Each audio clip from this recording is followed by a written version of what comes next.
బంగారం ధరలు మరోసారి దిగొచ్చాయి. అంతర్జాతీయ మార్కెట్తో పాటు దేశీయంగాను స్థానిక మార్కెట్లలో బంగారం ధర ఒకేసారి 550 రూపాయలు తగ్గి 10 గ్రాముల ప్యూర్ గోల్డ్ 76,150 రూపాయలకు దిగొచ్చింది. గడిచిన 9 రోజుల్లోనే 10 గ్రాముల ప్యూర్ గోల్డ్ 7,650 రూపాయలు పైగా దిగొచ్చింది. మరి కొంత కరెక్షన్కి గురయ్యే అవకాశం స్పష్టంగా కనిపిస్తూ ఉంది.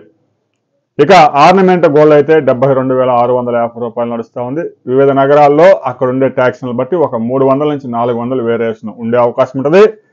కొన్ని ప్రాంతాల్లో జిఎస్టీ లేకుండా 3% బిల్లులు లేకుండా మరికొంత తగ్గించి కూడా అమ్ముతున్నారు. బిల్లు లేకుండా అయితే మాత్రం బంగారం కొనుగోలు చేయవద్దు, భవిష్యత్తులో సమస్యలు వచ్చే అవకాశం ఉంది. ఇక అంతర్జాతీయ మార్కెట్లో బంగారం ధర $42 తగ్గి ఔన్స్ 31 గ్రాముల ప్యూర్ గోల్డ్ $2,542 దిగి వచ్చింది. రాబోయే కొద్ది రోజుల్లో మరికొంత కరెక్షన్కు గురయ్యే అవకాశం ఉంది. ఒకవైపు స్టాక్ మార్కెట్లు పడిపోతూనే ఉన్నాయి, మరోవైపు విలువైన మెటల్స్ గోల్డ్ సిల్వర్ కూడా దిగి వస్తూ ఉన్నాయి. ఎందుకంటే లాభాల స్వీకరణకి ఇన్వెస్టర్స్ ఎవరైతే ఉన్నారో వాళ్ళంతా లాభాల స్వీకరణకి దిగుతున్నారు.